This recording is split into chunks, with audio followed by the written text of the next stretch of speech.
Des blindés acclamés par des habitants de la petite ville de Slaviansk.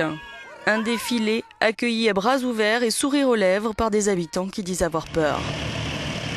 Mais qui sont ces hommes en armes? Des militaires ukrainiens ayant déserté, des activistes pro-russes qui se sont emparés de blindés ukrainiens ou bien des séparatistes équipés par les Russes?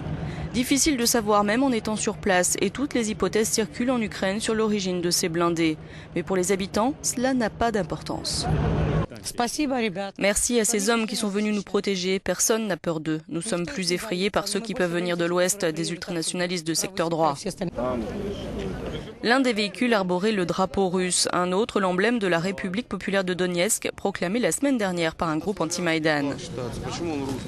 Le drapeau russe symbolise l'union des populations slaves. Pourquoi on aurait besoin d'un drapeau ukrainien? On ne veut pas de ce qu'est cette Ukraine, explique ce soldat.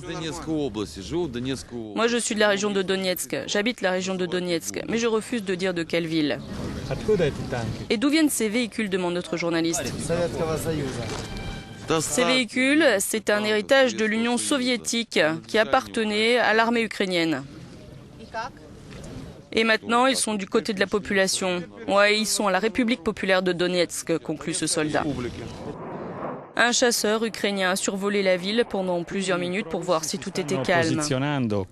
Les pro-russes ont pris position à Slaviansk, cette fois-ci avec des blindés. Ils attendent l'attaque des forces ukrainiennes, conclut notre journaliste Sergio Cantone.